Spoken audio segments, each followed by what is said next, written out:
तो इस ईयर के रेसलमेनिया को मिला के हमारे रोमन रेंस अपना 10th रेसलमेनिया का मेन इवेंट देने वाले हैं और अभी तक किसी ने भी इतने मेन इवेंट नहीं किए हैं। तो आज मैं आपको मेरे रोमन रेंस की रेसलमेनिया हिस्ट्री बताने वाला हूँ, या फिर तो मैं आपको वो रेसलमेनिया का मेन इवेंट बताने वाला हूँ जिसमें हमारे रोमन रेंस ने रेसल किया था। तो रोमन फैंस खुश हो जाओ और आराम से वीडियो को लाइक और चैनल सब्सक्राइब कर लो, ठीक है ना।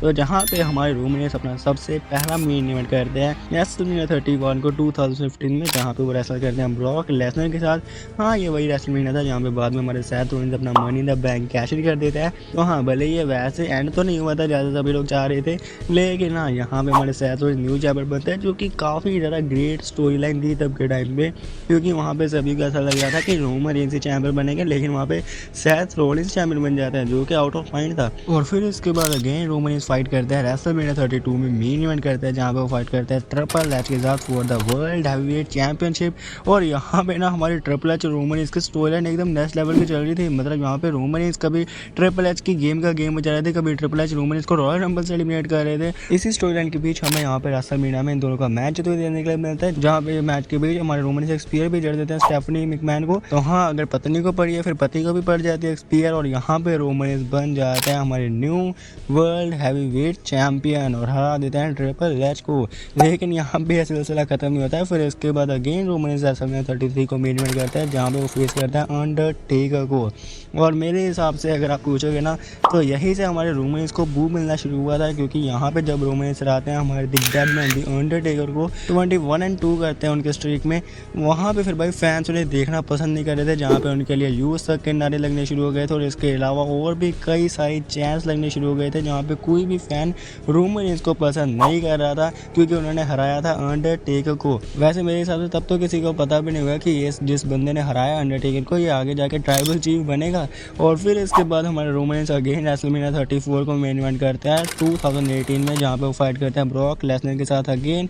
लेकिन इस बार फिर से जहाँ पे ऐसा लग रहा था कि रोमन रेंस हराएंगे ब्रॉक लेसनर को, लेकिन एक बार फिर से रोमन रेंस हार जाते हैं ब्रॉक लेसनर से, और ब्रॉक लेसनर अपनी चैंपियनशिप को रिटेन कर लेते हैं। और यहाँ पे मैं बोलूँगा रिटेन नहीं करते हैं, यहाँ पे रोमन रेंस की बैंड बजा देते हैं हमारे बीस्ट इन द कार्नेट। भले इसके बाद समर स्लैम में रोमन रेंस जीत जाते हैं और वो बन जाता है न्यू यूनिवर्सल चैंपियन। लेकिन हाँ, रेसलमेनिया में हमारे ब्रॉक लेसनर ने हरा दिया था रोमन रेंस को। और फिर इसके बाद ल्यूकेमिया की वजह से रोमन रेंस काफ़ी टाइम तक हमें पहले देखने के लिए नहीं मिलता, और फिर इसके बाद वो मेन इवेंट भी नहीं कर पाते हैं।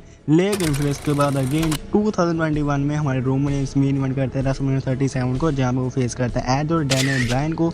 और हाँ, इसे रोमन रेंस की ग्रेटेस्ट रेसलमेनिया विन भी बोला जा सकता है, क्योंकि यहाँ पे हमारे रोमन रेंस एज और डैनियल ब्रायन दोनों को भाई ऐसा फंसा के पिनफॉल करते हैं जैसे आज तक किसी ने किया ही नहीं था। मतलब यहाँ पे इसके बाद जो रोमन रेंस का ओरा प्लस हुआ था, और कई लोग इसे गलती भी मानते हैं, लेकिन हाँ, जो भी हो, गलती हो या फिर सही हो, तब के टाइम पे ये नेक्स्ट लेवल थिंग थी। और फिर इसके बाद रेसलमेनिया 38 में हमारे रोमन रेंस मेन इवेंट करते हैं, जहाँ पे वो फाइट करते हैं अगेन ब्रॉक लेसनर के साथ। और यहाँ पे भाई हमें ऐसा देने के लिए मिला था कि ये ग्रेटेस्ट मैच है अभी तक की रेसलमेनिया हिस्ट्री का, जहाँ पे रोमन रेंस के पास एक चैंपियनशिप थी, ब्रॉक लेसनर के पास एक चैंपियनशिप, और यहाँ पे जो भी इस मैच को जीता वो दोनों चैंपियनशिप को घर लेके जाता। जहाँ पे मैच नेक्स्ट लेवल का था, रेसलमेनिया लेवल मैच था। मैच के लास्ट में रोमन रेंस हरा देता है ब्रॉक लेसनर को और बन जाता है अनडिस्प्यूटेड चैंपियन। और हाँ, अगर आप बोलोगे तो ये पहला रेसलमेनिया था जहाँ रोमन रेंस ने हराया था ब्रॉक लेसनर को। और फिर इससे पहले तो भाई एक बार ब्रॉक लेसनर जीते थे, एक बार रोमन जीते थे, और एक बार सेथ का कैश इन हो गया था, तो उसे तो आप छोड़ ही दो। और फिर इसके बाद हमारे रोमन रेंस की चैंपियनशिप की स्ट्रीक के बारे में तो हमें पता ही है, यहाँ पे अगेन वो रेसलमेनिया 39 को मेन इवेंट करते हैं, और वहाँ पे वो फेस करता है कोडी रोड्स को। और यहाँ पे बैटिंग ओड्स फैन फेवरेट हर एक चीज़ रोमन रेंस के खिलाफ थी, जहाँ पे हर एक चीज़ यही बोल रही थी कि कोडी रोड्स जीतेंगे। यहाँ तक कि प्रेडिक्शंस कोडी रोड्स के साथ थी, बैटिंग ओड्स कोडी रोड्स के साथ थी, लेकिन यहाँ पे रोमन रेंस सभी को गलत साबित करते हैं और अपनी चैंपियनशिप को रिटेन कर लेते हैं रेसलमेनिया 39 में। और कोडी रोड्स की जो फिनिश वाली स्टोरी लाइन चल रही थी, उसे फिनिश होने ही नहीं देते हैं। लेकिन क्या हुआ अगर यहाँ पे फिनिश नहीं होती है, तो जहाँ पे अगेन रेसलमेनिया 40 में जहाँ पे हमारे कोडी रोड्स और रोमन रेंस का मैच होने वाला था, लेकिन यहाँ पे ये तो होता नाइट 2 में। इससे पहले भी हमें देखने के लिए मिलता नाइट 1 में, जहाँ पे हमारे रोमन रेंस और रॉक फाइट करते हैं सेथ रॉलिंस और कोडी रोड्स के साथ। और यहाँ पे ना भाई ये पीक लेवल स्टोरी लाइन हो चुकी थी, क्योंकि रॉक की एक अलग स्टोरी लाइन चल रही थी, रोमन और कोडी की अलग स्टोरी लाइन चल रही थी और सेथ रॉलिंस की शील्ड वाली ये एक अलग स्टोरी लाइन थी। तो यहाँ पे ये स्टोरी लाइन में जो स्टोरी लाइन निकल के आई थी वो नेक्स्ट लेवल की थी। तो हाँ, जहाँ पे हमारे रोमन रेंस और रॉक जीत जाते हैं, यहाँ पर वो हरा देते हैं सेथ रॉलिंस और कोडी रोड्स को। लेकिन फिर इसके बाद नेक्स्ट डे नाइट 2 में हमारे रोमन रेंस और कोडी रोड्स का जब मैच हो रहा था, वहाँ पे उसके बारे में तो मुझे बोलने नहीं, जहाँ पे अवेंजर्स असेंबल हो चुके थे, तो वहाँ पे कोडी रोड्स हराते हैं रोमन रेंस को और उनका 1013 दिन का जो टाइटल रेन चल रहा था उसे ब्रेक करते हैं और बन जाता है न्यू अनडिस्प्यूटेड चैंपियन।